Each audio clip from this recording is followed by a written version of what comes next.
Nosso vídeo de hoje é um complemento ao que a gente falou ontem sobre as emendas que deve ter no projeto de lei 152 de 2025, a regulamentação dos aplicativos. Para quem não assistiu o vídeo de ontem sobre as emendas que são importantes para nós, eu vou deixar ele aqui no card, é só clicar aqui, e vou deixar ele no final desse vídeo também para que você possa assistir. É importante a gente acompanhar, tá? Então assistam o vídeo de ontem para que vocês possam também entender o que o Dr. Calil está falando hoje aí. Nesse vídeo eu vou trazer aqui a fala do Dr. Renan Calil, que é o procurador do Ministério Público do Trabalho, falando sobre esse projeto de lei e por que ele não é interessante para nós. O vídeo está um pouco longo, mas eu vou pedir para vocês ficarem até o final, porque no final ele citou aí a fala da Uber com relação a essa regulamentação. Então ouçam o que ele está dizendo, ele citou pelo menos 3 situações aí que a gente entende que não é bom para nós, que está no projeto de lei 152. Primeira coisa, Uber como empresa de tecnologia, ele fez uma crítica a isso.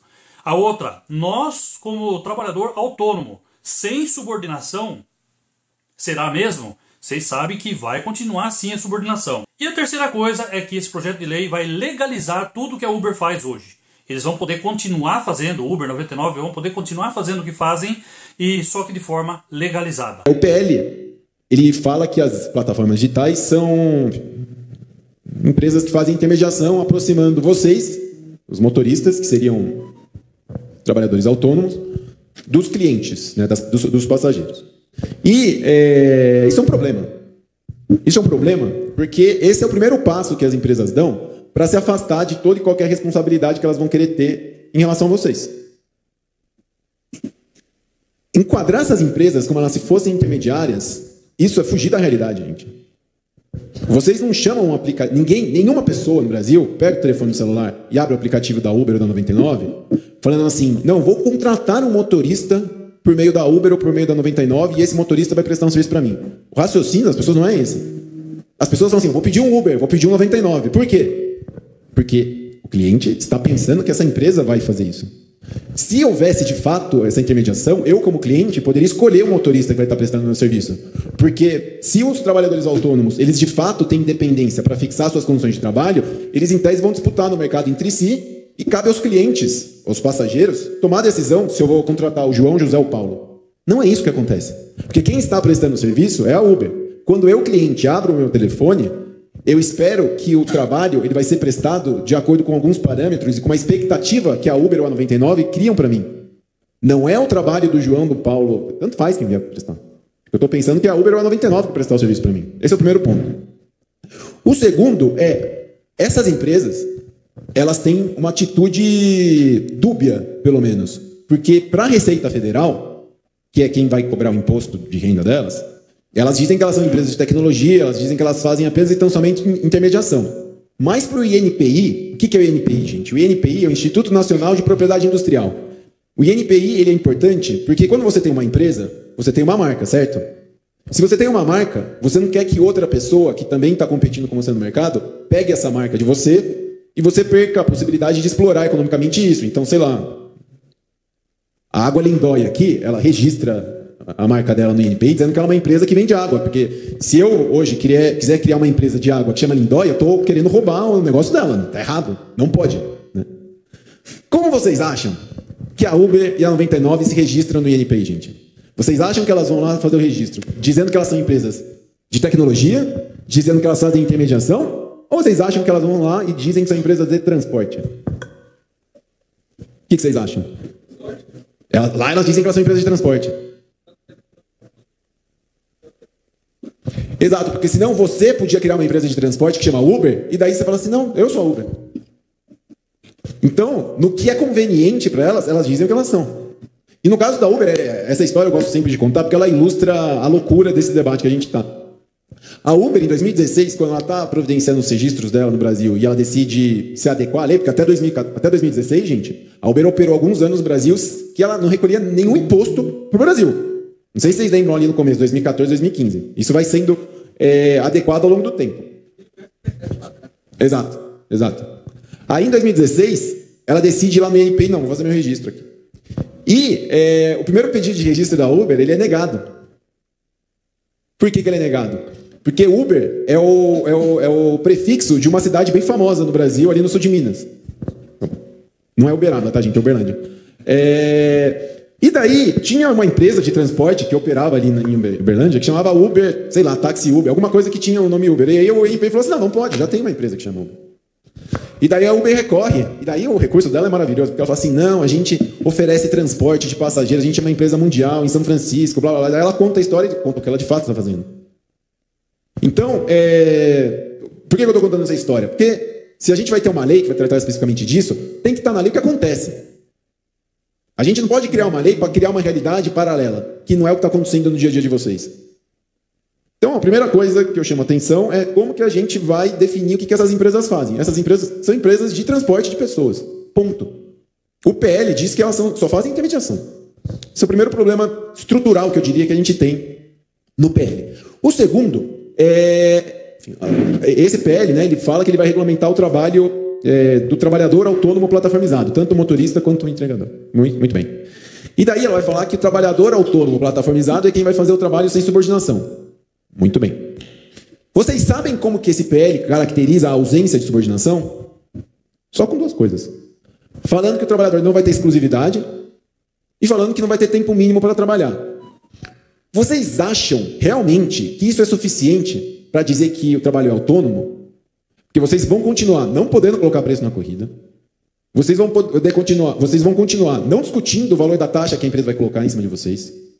Vocês vão continuar sendo avaliados pelos clientes das empresas e sofrendo as consequências disso em relação à punição que vocês vão receber, em relação à quantidade de corridas que vocês vão receber, em relação às bonificações que vocês vão receber. Tudo isso vai continuar acontecendo. Tudo que a empresa faz hoje em dia, ela vai poder continuar fazendo, só que aí ela vai ter uma lei dizendo que vocês são autônomos. Olha que maravilha. Então, não me parece que, como a gente vai definir quem é autônomo ou quem não é, no trabalho que vocês fazem, falar que só não tem exclusividade e tempo mínimo é suficiente. Porque, gente, isso da exclusividade é uma bobagem. A gente tem um monte de categorias profissionais no Brasil que trabalham para mais de um empregador e isso jamais foi um obstáculo para você reconhecer vínculo. Vigilante tem mais de um emprego, todos os trabalhadores na saúde têm mais de emprego, professor tem mais de um emprego, não tem problema ter mais de um emprego. Exclusividade nunca foi um requisito, nunca foi uma exigência para você classificar uma pessoa como empregado ou como autônomo. Exclusividade é bobagem. E tempo mínimo. As pessoas falam a CLT é rígida, né? A CLT... Gente, a CLT, ela não é o texto de 1943 mais. A CLT tem 900 artigos, gente. De 43 para cá, sabe quantos estão com o texto lá de 43? 70 artigos dos 900. Mudou tudo. Mudou tudo. A gente teve uma reforma trabalhista em 2017 que mudou mais de 100 artigos da CLT, gente. Hoje em dia, e assim, quando vocês falam de rigidez, eu imagino o que vocês estão falando. A questão e todo o debate é se vai ter que ter horário para entrar e horário para sair. Aí eu concordo com vocês, é ruim ter horário para entrar e horário para sair. Mas, para você ser enquadrado como empregado, você não precisa ter empresa fazendo isso. Tem um monte de empregado, hoje em dia, que faz home office, que consegue controlar teu horário e consegue ter flexibilidade de entrar e sair, e isso não impede que essa pessoa seja considerada como empregado. Por que a gente não pensa que isso pode ser aplicado para vocês? Gente, vocês acham que se a Uber for obrigada a registrar os empregados, for considerar vocês como empregados, vocês acham que a Uber vai querer fazer controle de entrada e de saída de todo mundo? É 1 milhão de motoristas, gente. Não vai. Não vai. É contra a estrutura do negócio deles. Eles não vão fazer isso. Dá para a gente pensar numa solução jurídica para isso. Eu acho que dá. Dá para a gente conversar. Então, esse é o segundo problema. Como que a lei vai caracterizar o trabalhador autônomo plataformizado? O terceiro problema é que essa lei, ela dá uma autorização, dá um cheque em branco para Uber, para 99, para todas essas empresas, continuarem fazendo exatamente o que elas fazem hoje em dia. Então, a lei coloca ali que é autorizado que as empresas implementem diretrizes para manutenção e elevação da qualidade dos serviços intermediados. Por que a Uber, se ela só faz intermediação mesmo, ela só está aproximando o motorista do cliente, por que ela está preocupada com a qualidade do serviço? Se não é ela que é responsável? Isso aqui permite com que ela coloque regras unilaterais para cima de todos vocês, que é o que eles já fazem hoje no dia a dia. E que a lei vai continuar permitindo com que eles utilizem, vocês sejam avaliados e eles usem isso para melhorar a qualidade do serviço prestado. Gente, o sistema de avaliação que essas empresas têm, ele está no coração do modelo de negócio deles. Porque, de novo, é com a avaliação que eles determinam o tipo de corrida que eles vão direcionar para vocês, é com a avaliação que eles direcionam que eles vão suspender ou punir vocês, é com a avaliação que eles vão decidir se eles vão mandar promoção para vocês, é tudo com a avaliação que vocês sofrem. E a lei vai continuando falando assim, beleza, continua fazendo isso, que está tudo certo, tudo continua como está. E eles vão continuar sendo considerados como trabalhadores autônomos. As promoções que eles ficam mandando para vocês, para estimular com que vocês trabalhem, né? Então façam tantas corridas e ganhem tantos reais. Vocês conhecem isso melhor do que qualquer um. Eles vão... Por que eles fazem isso? Para que vocês se comportem como eles querem. Isso é uma forma de controle. Isso é colocar meta para vocês. Eles vão poder continuar fazendo isso sem ter qualquer responsabilidade trabalhista com vocês. Tá na lei isso. Está no artigo 10. Uma outra questão, que é um problema grave no projeto. O Leandro trouxe aqui algumas situações de acidentes, de problemas que vocês sofreram. Né? A lei, ela trata um pouco da proteção previdenciária, eu não vou entrar no detalhamento disso. Mas não tem uma linha. Não tem uma linha falando de medidas que a empresa tem que tomar para precaver que vocês sofram esses acidentes. E daí, o Leandro mencionou a audiência pública no Supremo, né? Eu não lembro agora, Leandro, quem foi que falou, mas teve uma fala ali dos trabalhadores que estavam participando, que eu gostei muito, que eles falam assim, vocês ficam falando tanto de proteção previdenciária, seguro, né? Se eu ficar inválido, o que vai acontecer? Gente, eu não quero ficar inválido. Eu não quero sofrer um acidente e ter que procurar proteção previdenciária. Eu quero ter proteção, eu quero que tenha alguma prevenção aqui. E não tem nada no PL sobre isso, gente. Não tem nada. Então, a lei, se for aprovada do texto que está, ela praticamente legaliza o que essas empresas estão fazendo no Brasil hoje em dia, sem que elas tenham que alterar o modo de funcionamento delas, e traz ganhos, não sei nem se dá para falar que são ganhos, mas avança muito pouco na melhoria das condições de trabalho de vocês. É basicamente isso que está acontecendo. E eu nem vou entrar, Leandro, porque não fala nada de sindicato aqui, né? Não tem uma linha falando sobre possibilidade de organização coletiva dos trabalhadores. Essa lei, gente, ela vai na contramão do que está acontecendo no resto do mundo. O Leandro trouxe aqui o exemplo da OIT, né, que, enfim, está num processo de discussão, a gente vai ter uma solução final sobre isso em junho e julho do ano que vem. Mas, gente, a Europa inteira também está debatendo isso. E lá, aqui, a gente está saindo do pressuposto que o trabalho é autônomo, a gente está legalizando o que acontece hoje em dia sem dar direito para vocês. Na Europa, a gente tem uma legislação em Portugal, já na Espanha que foi aprovada, tem uma diretiva da União Europeia. O que é uma diretiva? Né? É uma lei que os deputados do Parlamento Europeu eles fazem, que é uma lei como se fosse modelo, e os países vão ter 2 anos para colocar essas diretrizes, né, dentro da legislação interna deles. Todo o debate que está sendo feito lá na Europa é de presunção de relação de emprego, que é o quê? Que é identificados algumas características em relação a como que o trabalho é realizado, esse trabalho vai ser considerado como uma relação de emprego. Se isso não for identificado ali no trabalho, considera-se como trabalho autônomo. Então, o debate que está acontecendo na Europa, pelo menos, a gente está na completa contramão disso. Né? E daí, umas palavras que eu queria trazer, né? Eu participei, sei lá, de umas 10 audiências públicas que aconteceram do PLP 12. Né? Lá na Câmara dos Deputados em Brasília, participei de várias. Eu participei de uma da Alesp que teve aqui, que o deputado Augusto Coutinho, também que era o relator, participou. Eu participei de muitas mesmo. E eu entendo que vocês têm um debate de vocês, se vocês gostariam de serem autônomos, né? Eu sei que tem esse debate. Mas por que durante o debate do projeto teve tanta resistência, tanto de quem queria ser CLT como de quem queria ser autônomo? Porque o projeto, os mesmos problemas estruturais que tinha lá no PLP 12, né, que era o enquadramento da empresa, como que você classificava quem era autônomo, e as autorizações que se dava para a empresa poder continuar controlando o trabalho dos motoristas sem ter qualquer consequência para isso, continuava. Então, se vocês querem ter liberdade, por exemplo, nada impede que a gente tenha uma lei no Brasil que vá, de fato, regular o trabalho autônomo. Mas, gente, autonomia não é isso. Autonomia não é não ter exclusividade e não ter tempo mínimo de trabalho. Autonomia é muito mais. Se você vai ser um trabalhador autônomo, você vai ser uma pessoa responsável por organizar uma atividade econômica. Qual atividade econômica? Da prestação de transporte. Tudo bem. Mas aí você que vai tomar todas essas decisões sobre como que o negócio vai andar. Vocês não tomam nenhuma hoje em dia. E não vão continuar tomando, se essa lei passar do jeito que está. Então, assim, eu acho que a gente tem que olhar para ver as consequências que a eventual aprovação disso vai ter. E daí, encaminhando minha fala para o final, que eu já estou falando bastante, o Leandro falou, né, da possibilidade de enquadrar como intermitente. Ótimo. Eu acho que é completamente factível, teria que fazer uma adequação na CLT, né? Porque a CLT, com a reforma trabalhista de 2017, quando ela prevê essa figura do intermitente, o que ela diz? que a empresa pode, enfim, contratar empregados dentro dessa modalidade, mas que o trabalhador, o empregador, né, ele tem que mandar a oferta de trabalho com 3 dias de antecedência do dia que ele precisa do trabalho. Que, obviamente, não funciona disso. Né? Ninguém vai ficar recebendo oferta com 3 dias, porque a Uber, a 99, elas operam em outra dinâmica. Mas não haveria nenhum tipo de dificuldade ou de impossibilidade de se adequar à ideia do intermitente, né, que é um trabalhador que começa a semana sem saber a quantidade de horas que ele vai trabalhar e que vai prestar esse serviço, que vai desempenhar a atividade de acordo com a demanda da empresa. Né?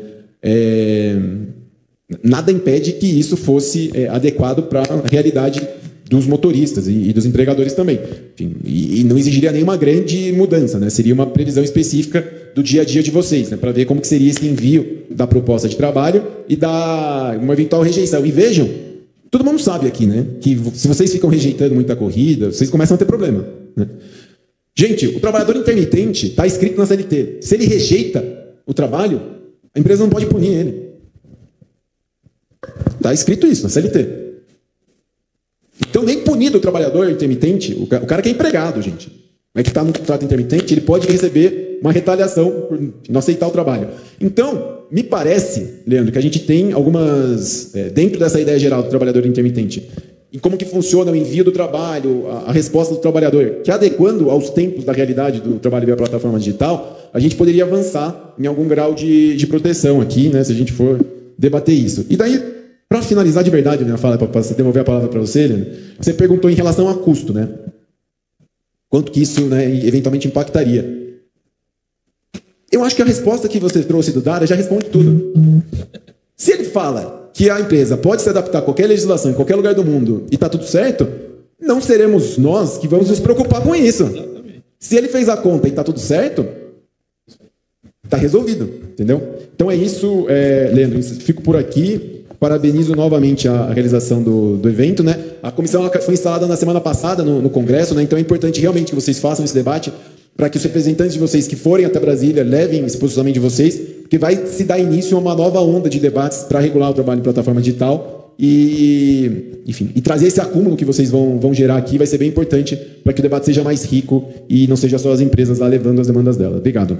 Essa fala aí do Dr. Calil, ela aconteceu na primeira Assembleia Nacional dos Trabalhadores por Aplicativo de Transporte através da FENASMAP, que é a Federação Nacional dos Sindicatos de Motoristas por Aplicativo.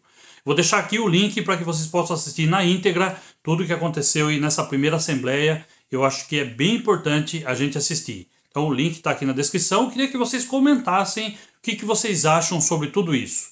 Certo é que é mais uma regulamentação que a gente está rejeitando, que ela já começa com uma base toda errada, toda ruim para nós, não satisfatória, e que ou vai ter que ser toda mudada, encher de emendas, ou vai ter que ser criada outra. O que será que vai acontecer, né? Então, vamos ficar atento e acompanhe aqui nosso canal. Se você não for inscrito, se inscreve aí também, deixa o like aí e comente o que você acha. E não esquece de compartilhar para que mais motoristas, mais pessoas saibam o que está acontecendo hoje com esse projeto de lei 152, que é a regulamentação dos aplicativos. Temos que ficar atento. Senão vai acontecer coisas que a gente não interessa, que não é bom para nós. Vamos continuar sendo subordinado a Uber, a 99, sem direito algum por parte dessas empresas. E isso não pode acontecer, tá bom? Então acompanhe a gente aqui e a gente vem mostrando tudo para vocês aí em primeira mão. Mas comente aqui o que você acha sobre tudo isso. Beleza? Tamo junto, um abraço, fique com Deus, até o próximo vídeo.